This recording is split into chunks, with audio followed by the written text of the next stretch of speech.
Drake's latest track War seems to be an experiment that Drake is running for his beloved UK fans. Drake knows what works in the UK in order for him to top the charts. He knows he needs to release an R&B based track in collaboration with a UK based producer or a singer to get him to the top of the charts. I'm actually going to give you a look at his history, all his albums that he's released and most of his singles, to show you exactly how he arrived at the conclusion that you need an R&B based song in collaboration with a UK based producer to make it in the UK. Drake is not going to come at you with a rap song, even if he collaborates with a UK based producer or singer. He knows that if it's a rap song, it's not going to top the charts. Look at all of his rap songs in the UK. They haven't done as well as the R&B based tracks, even if some of the rap songs were arguably more popular or better than the R&B based tracks, which makes War an experiment because he has released a rap single in collaboration with AXL, a UK based producer. Probably he wants to see how that does on the UK singles charts, and it will advise him and his team on whether or not he should try putting a rap song in collaboration with a UK based producer in his next album. If War does not do well, he's going to revert to the tried and trusted formula. Now, question is, why all the fuss on the UK? Drake is a North American based rapper. Should he care about the UK? Yes, he should care about the UK, because UK is one of the biggest markets in the world on music, right? In terms of value per capita, that's per customer, per person who actually spends money on music. Norway is number one with $23.58 spent per capita on music. The next is UK with $20.81. Next is Japan with $20.64. Next is Sweden, $19.75. Then Germany, $17.42. Then Australia, $16.26. The USA, $15.36. Austria, $13.56. Switzerland, $13.39. And number 10 is France with $12.76. So Drake got to $150 million in net worth by knowing how to target markets and how to come up with a strategy. This is what I'm going to reveal, which is also going to show why War is an experiment, because it's out of character with what has become Drake's strategy. I know when people just release songs, people just listen, go with the hype. They don't think much about what's going on behind the scenes, but that's why I'm here, the critique, to actually show you what happens behind the scenes with these musicians, right? So his first album, Thank Me Later, was released in 2010. He had no UK influences or collaborations in his album. Was totally American based, and as a result his album was 15th on the UK sales charts. You might want to argue that it's because he was not that popular, but as I continue the analysis, you'll see just what I mean. Even the singles on his charts didn't do well in the UK, and this is not a good position to make money in the UK. Alright, the sales of his album Thank Me Later in the UK was 219,053 units, and the best performing song on the singles charts was Find Your Love on number 24. So obviously Drake and his team went back to the drawing board and actually figured out a plan on how to attack the UK markets. When he released his next album, Take It, in 2011, his album was now 5th. That was the peak position it actually got on the UK charts. Alright, why was this improvement so rapid? It's because he decided to include an Englishman in one of his songs. The song Take Care was produced by Englishman Jamie XX, and the point was obviously to create a song with an English feel. This was the first of his songs that actually shaped Drake's strategy for the UK, R&B based song with a UK based producer or a singer, right? It was no surprise that the song gave him the best performance he had in the UK of all his songs to date. And another thing is, Jamie XX was a producer who was on fire at that point in time, 2011, around the release of the album Take Care. He had actually been nominated for a BT Digital Music Award under the category Jill Scott Heron and Jamie XX Album Transmitter Best Artist Promotion. I think I read that in another way. The category was Best Artist Promotion, and the song was Jill Scott Heron and Jamie XX Album Transmitter. So he was on fire, and he collaborated with Drake, and this enabled Drake to actually come up with a hit. It was number 9 on the UK singles charts. Alright. So by doing this, Drake managed to reach out to the UK fans, because obviously Jamie XX had his legion of followers who were going to listen to Drake just because Jamie XX was involved. Jamie XX was going to help actually promote that music to the fans, right? So just one UK influenced song on this album pushed him to 5th in the UK charts, and the album sold 400,450 units, and that was a growth of 82.8% in the UK. The growth of the sales of his album in the USA at the same point in time was only 27.75%. So the game changed for Drake in the UK because of that collaboration with Jamie XX.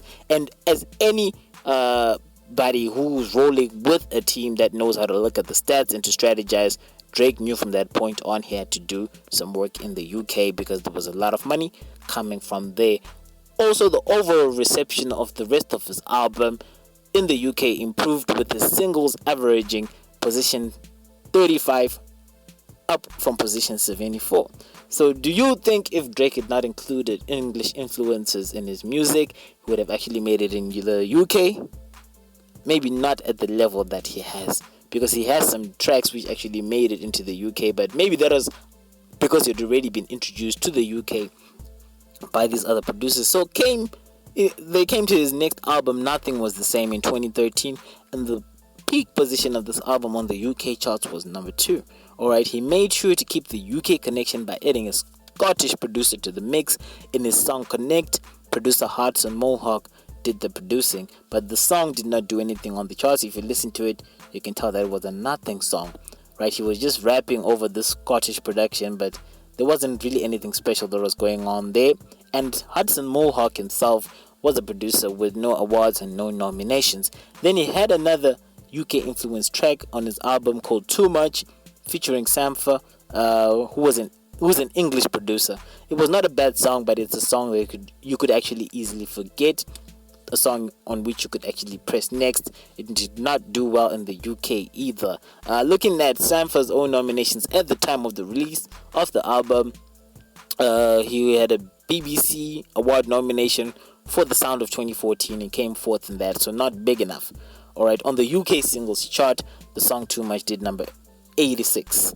That was its peak position. So poor collaborations with producers who were not on the top of their game did not work for Drake in this latest attempt to wow the UK fans. So it was evidence for him, obviously, that to crack the UK market, you needed to collaborate with a producer who was at the top of his game. So because of these poor collaborations, his sales in the UK slumped, obviously. The collaborations were poor. The UK sales dropped 37.7% compared to a 23.74% drop for album sales for the US market. And both his UK influenced songs were rubbish, and this contributed to the problem. So you knew what Drake had to do next. Also, his singles, as a result of the poor performance of the UK singles in the UK, the position of the rest of his singles in the UK from that album slumped from 35 back up to the 70s at position 79. So you can see the trend here. Perform well with an English song in the UK, everything else follows. The money, the positions, the charts, the award nominations, whatnot. Do badly, and the reverse is true. Alright, then we went on and looked at his next album, Views, in 2016. Right, the performance on the UK charts was number 2. That was a peak position. Alright, sorry, it was number 1. That was the peak position. He dropped the track You With Me, or You With Me, which had an Irish influence in the form of David Good. It was a boring song. Then David Good himself had no award or nomination since 2013. He was not hot at that time, so it was a repetition of Drake's era from the last album. Then the other track, Feel No Ways, was pregnant with samples from the likes of In Dudley, Malcolm McLaren. It was another rubbish song. It seems like at this point, UK collaborations were just being done for marketing purposes, but he was not executing them well. Whether or not he was not finding the right people to collaborate with, I don't know, but he seemed to be getting it wrong. But he got it with one track, One Dance, which topped the UK singles charts at number 1, and that featured Kayla.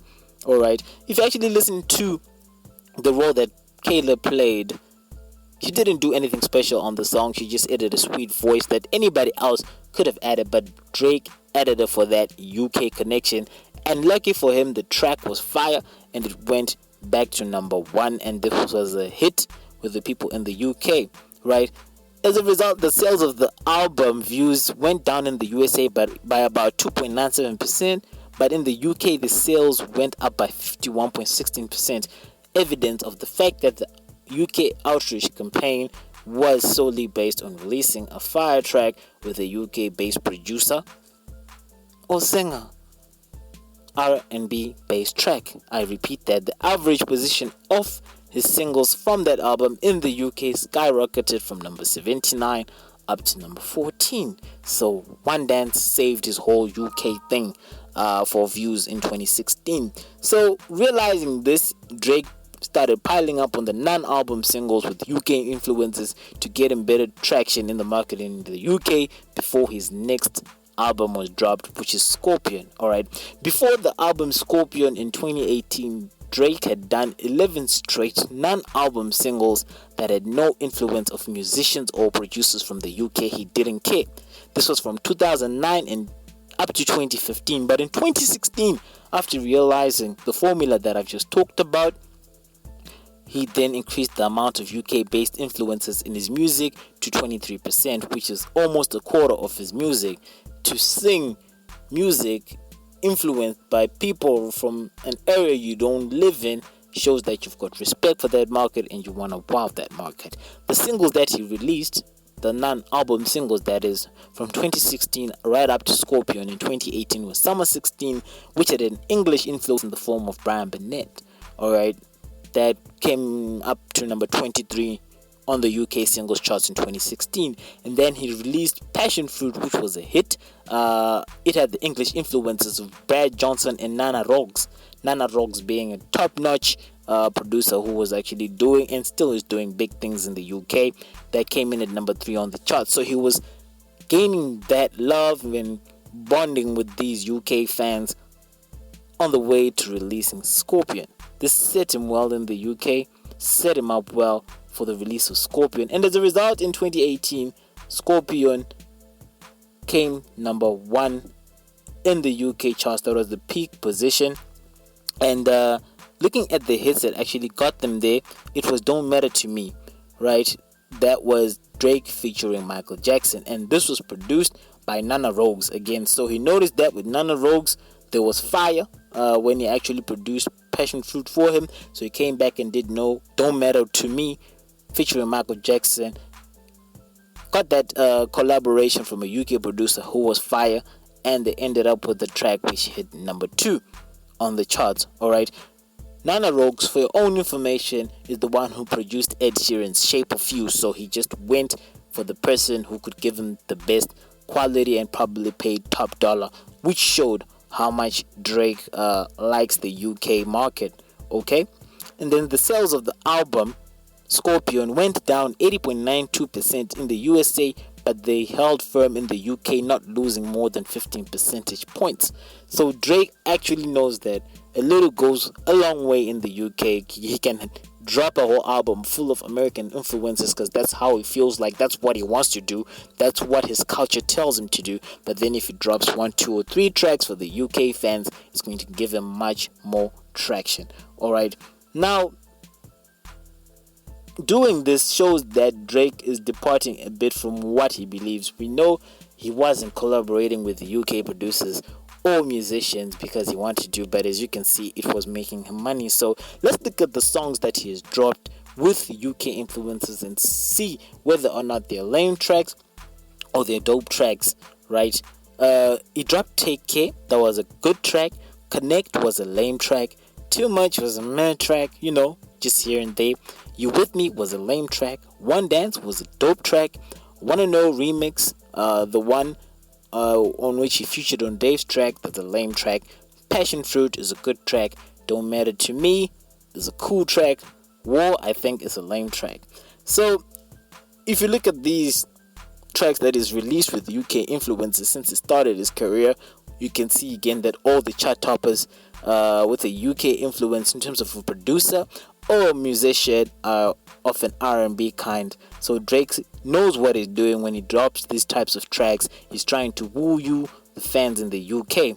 44% of the tracks I just talked about were nice tracks. The other 55% were lame tracks, but the money he has made from pursuing this strategy has made it a worthwhile strategy. Expect him to do it next time. I don't know. Let me know, what do you think he's going to do on his next track for the UK? Who is he going to collaborate with? Is it going to be a producer? Is it going to be a singer? Is it going to be both? And who do you think it is? You're in the UK. You know what's fire in the UK right now. You're in a position to tell us exactly what's going on there. So tell me what you think about Drake's strategy. Do you think it's proper? Do you think it's good for a musician to sort of like sacrifice his musical beliefs to make money? Maybe that's why Drake has been accused of having the ghostwriters and whatnot. He's a strategic type of musician who's looking for the money. And again, as you can see, War is out of character because it is a hip-hop song in collaboration with a UK producer instead of an R&B based song. So I'm thinking he's just doing it as an experiment. Do you like the fact that Drake is experimenting on you, testing music on you, so that he knows what works, what makes the most money, what hits the charts, so that he can prepare for the next album? When someone does this, you obviously know that most of this music is not coming from his heart, it's coming from his mind. And as a UK fan, let me know what you think. So if you like